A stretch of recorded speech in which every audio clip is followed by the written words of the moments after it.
Hola, muy buenas tardes, espero se encuentren súper bien. Bueno, les comento que a mi grupo, conformado por Andrés Felipe Cardona, Lady Paola Cuervo Restrepo, Sara Noreña Gómez, Juliana Ruiz David y mi persona Sara Restrepo, les corresponde el tema sobre acuerdos de capitales de Basilea, donde tendremos conocimiento de dicho tema, dando fe de su origen, su conformación, sus planteamientos y otros aspectos que podrán culturizarnos un poco más de este tema. Bueno, en esa oportunidad yo les hablaré sobre el origen y qué son esos acuerdos. Pues bien, los acuerdos de Basilea son los acuerdos de supervisión bancaria o recomendaciones de regulación bancaria emitidos por el Comité Basilea de Supervisión, que es una organización mundial creada en 1974 por el Grupo de los 10, cuya función es fortalecer la solidez de los sistemas financieros y emitir normas de recomendación para que se pueda llevar a cabo y, por supuesto, pues lograr este fin de fortalecimiento. Es muy importante también tener en cuenta la conformación de este comité para comprender cuál es su gran dominio en el mundo. Por ejemplo, está conformado por Estados Unidos, Japón, Alemania, Canadá, Francia y otros países. Dichos acuerdos están conformados por tres de ellos, que son los acuerdos de Basilea I, Basilea II y Basilea III. Basilea I fue un acuerdo publicado en 1988 en Basilea, Suiza, por dicho comité, compuesto por los gobernadores de los bancos centrales de Alemania, Bélgica, Canadá, España, Estados Unidos, Japón y así otros países que tienen campos de acción dominantes muy importantes de conocer. Ellos establecen el capital mínimo que deben disponer las entidades con respecto al volumen de créditos que conceden y al riesgo asociado a cada operación y cliente. Estos se crean con el propósito de establecer políticas internacionales, realmente estándares que le brindan confianza a los inversionistas. Basilea II fue publicado inicialmente en junio del 2004, siendo la creación de un estándar internacional que serviría de referencia a los reguladores bancarios, con el objeto de establecer los requerimientos de capital necesarios para asegurar la protección de las entidades frente a los riesgos financieros y operativos. En este nuevo marco de capital se crean tres pilares que serán abordados más adelante. Basilea III es el último conjunto integral de reformas elaborado por el comité para fortalecer sobre todo la gestión de riesgos del capital bancario. Esta procura fortalecer el capital donde asegure fondos suficientes para cubrir pérdidas de las actividades financieras. Se exige entonces más capital y de mayor calidad y un colchón de conservación de capital, además de un colchón cíclico de capital. ¿Quiénes lo promovieron? La historia del Comité de Basilea comienza en 1974. Fue creado por los gobernadores de los bancos centrales de los países que formaban el G10 en ese momento. Actualmente participan representantes de las autoridades monetarias de Bélgica, Canadá, Francia, Alemania, Italia, Japón, Luxemburgo, Países Bajos, España, Suecia, Reino Unido y Estados Unidos. Las reuniones plenarias del comité se llevan a cabo 4 veces al año. Normalmente se congregan en el Banco de Pagos Internacionales en Basilea, Suiza. Allí se encuentra su secretaría permanente de 12 miembros. Es importante indicar que, aunque estos acuerdos carecen de forma jurídica, los documentos de Basilea han sido aprobados por los gobernadores y supervisores de las mayores. Estos documentos giran en torno a 4 temas principalmente: principios sobre la actividad transfronteriza y cooperación entre supervisores, medidas de adecuación del capital, principios básicos y gestión de riesgos y otros aspectos. En los tratados alcanzados por el Comité Basilea destaca en primer lugar el Acuerdo Capital Basilea I de 1988. Dicho dictamen estableció un mínimo de recursos propios del 8% a las entidades financieras, esto en función a los riesgos asumidos al extender sus créditos. Cabe resaltar que Basilea I fue adoptado por casi todas las naciones con un sistema financiero activo internacionalmente, es decir, que no ha sido aceptado únicamente por los miembros de este comité. Posteriormente, en el nuevo Acuerdo de Capital Basilea II del 2004, se constituyeron otras disposiciones, entre ellas se destaca el llamado a los bancos a preocuparse por su solvencia y la disciplina del mercado. Esto último quiere decir que las entidades financieras deben ser transparentes al momento de informar sobre el nivel de riesgo de sus operaciones. Finalmente, Basilea III fue publicado en el año 2010. Su aspecto más relevante es el control de riesgo sistémico. En este sentido, se refiere a la preservación constante de las reservas, tanto en recesión como en expansión económica. El Comité Basilea está conformado por 27 miembros, los cuales son Alemania, Arabia Saudí, Argentina, Australia, Bélgica, Brasil, Canadá, China, España, Estados Unidos, Francia, Holanda, Hong Kong, India, Indonesia, Italia, Japón, Corea, Luxemburgo, México, Reino Unido, Rusia, Singapur, Sudáfrica, Suecia, Suiza y Turquía, reuniendo a los bancos centrales de estos países 4 veces al año. Queremos recalcar una crisis del año 2008 donde se desató de manera directa debido al colapso de la burbuja inmobiliaria de Estados Unidos en el año 2006, que provocó aproximadamente en octubre del 2007 la llamada crisis de las hipotecas subprime. El sistema financiero estadounidense fue el primero en verse afectado, contagiando el sistema financiero internacional y teniendo como consecuencia una profunda crisis de liquidez y en los mercados de valores. Esta crisis estuvo caracterizada por un periodo de excesivo apalancamiento inicial, seguido del deterioro en el nivel y la calidad del capital base. Posteriormente, las entidades financieras se vieron afectadas por un periodo de enorme desapalancamiento, ocasionando que el mercado perdiera confianza en la solvencia y liquidez de muchas de esas. La debilidad del sistema financiero fue transmitida al sector real, resultando en una contracción masiva de liquidez y de disponibilidad del crédito. Colombia fue uno de los países afectados. Como consecuencia de la crisis, se generaron pérdidas significativas en instituciones del sector financiero con impactos globales. Los fuertes impactos en los sistemas financieros y la economía mundial indujeron a un periodo de evaluación a la regulación financiera a nivel mundial, con el fin de determinar qué cambios deberían realizarse en las regulaciones establecidas con anterioridad por el Comité Bancario de Basilea. El sistema financiero colombiano no ha estado exento de las consecuencias que causa una indebida asignación de este tipo de crédito.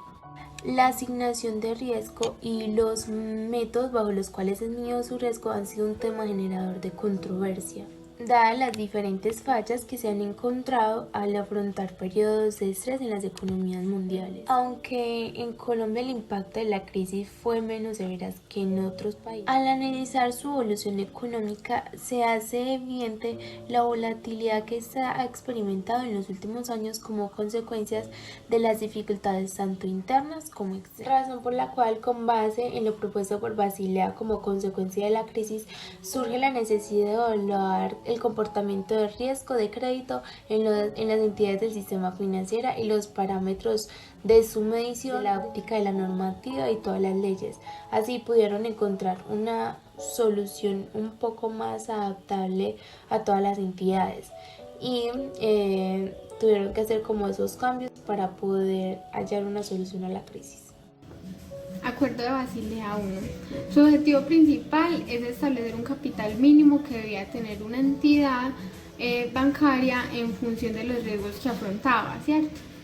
Esto pues obviamente con el fin de asegurar permanencia en el mercado, basándose en los riesgos en los que incurría pues de acuerdo como a su actividad económica y también esperando proyectar una buena imagen comercial, pues digamos fortaleciendo esas relaciones entre cliente y empresa, ¿cierto? O entidad bancaria en este caso. Cada uno de estos riesgos se medía con unos criterios aproximados y sencillos. El principal riesgo era el riesgo de crédito, ¿verdad? Y se calculaba agrupando exposiciones de riesgo en 5 categorías según la contraparte y asignándole una ponderación diferente a cada categoría. Por el lado del acuerdo de Basilea II, este se crea debido a unas limitaciones del acuerdo número 1, que básicamente se refiere a la diversidad de probabilidad de incumplimiento de los prestatarios, ¿cierto? Por ende, su objetivo principal del acuerdo 2 se convierte en establecer esos requerimientos de capital, incorporando esa dicha probabilidad de incumplimiento. Este también tiene tres pilares, que vamos a explicar en las siguientes diapositivas. Pilar 1.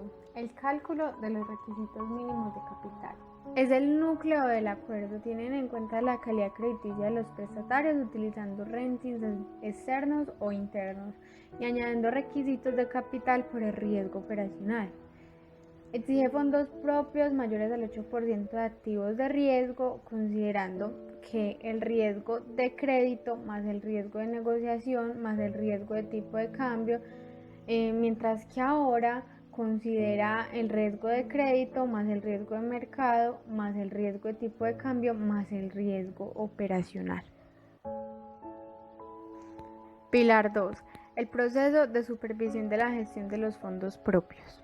Los organismos supervisores nacionales deben incrementar el nivel de prudencia y adicional, validar los métodos estadísticos para calcular los parámetros exigidos. Los bancos estarán obligados a almacenar datos de información crediticia de 5 a 7 años, de manera que se involucre en el control de riesgos y en la planificación futura de las necesidades de capital.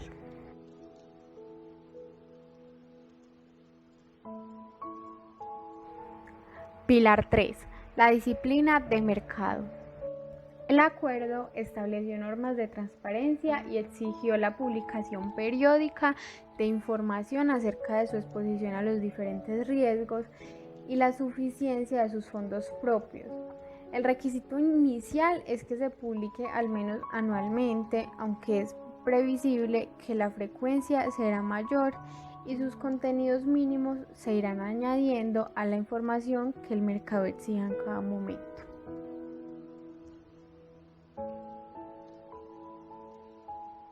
Por el lado del acuerdo número 3, este trata de fortalecer el capital para asegurar que las entidades cuenten con suficientes fondos para cubrir las pérdidas potenciales de su actividad, y esto propone lo siguiente.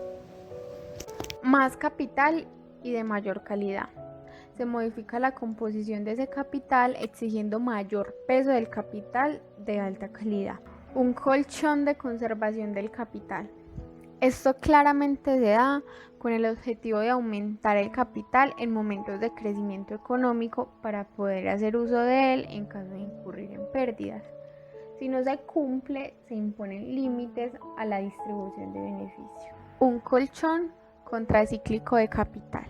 Esto se da cuando se requiera más capital en los casos de crecimiento excesivo del crédito para evitar la formación de burbujas. Además, se establecen medidas para evitar el riesgo sistémico. A las grandes instituciones financieras se les exigirá el capital adicional. En el medio bancario mundial se utiliza mucho la expresión de Basilea II o Basilea III, los cuales se refiere a los acuerdos que aplican a los bancos internacionales en temas como capital mínimo, por los riesgos de mercado y otros más. El objetivo de los mismos es mantener la solidez de los bancos para enfrentar el difícil entorno actual. En la mayoría de los países, cuando una institución bancaria tiene un capital como porcentaje de sus activos de riesgo por debajo de lo que recomienda el Comité de Basilea, las disposiciones bancarias locales determinan que las autoridades o los reguladores deben de intervenir en el banco a fin de evitar que los ahorradores pierdan la totalidad de sus ahorros. Frente a esto, mostraremos algunas noticias sobre el acuerdo de capitales y sus últimas decisiones que se han dado en los últimos años. Bruselas suaviza el impacto de Basilea III para la banca, pero exigirá 27.000 millones de capital hasta 2030. La Comisión Europea ha presentado una propuesta para ampliar en la Unión Europea las reglas internacionales de requisitos de capital conocidas como Basilea III, en las que ha incorporado ajustes y largos periodos transitorios para limitar el aumento de las exigencias de capital a los bancos europeos. Una vez que las normas estén en vigor, conllevará un incremento a largo plazo de entre el 6,4% y el 8,4% de volumen de fondos que los bancos deben reservar para hacer frente a pérdidas, por debajo del 13,7% que calculaba la Autoridad Bancaria Europea en su último análisis. Paquete bancario de 2021. Nuevas normas de la Unión Europea para reforzar la resiliencia de los bancos y prepararse mejor para el futuro. La Comisión Europea ha adoptado hoy una revisión de las normas bancarias de la Unión Europea. Estas nuevas normas garantizan que los bancos de la Unión Europea sean más resilientes ante posibles perturbaciones económicas en el futuro, al tiempo que contribuirán a la recuperación de Europa de la pandemia de COVID-19 y a las transacciones y a la neutralidad climática. Paquete bancario de 2021. Nuevas normas de la Unión Europea para reforzar la resiliencia de los bancos y prepararse mejor para el futuro. La aplicación del Acuerdo de Basilea III en la Unión Europea fue alcanzado por la UE y sus socios del G20 en el Comité de Supervisión Bancaria de Basilea para aumentar la resiliencia de los bancos frente a posibles perturbaciones económicas.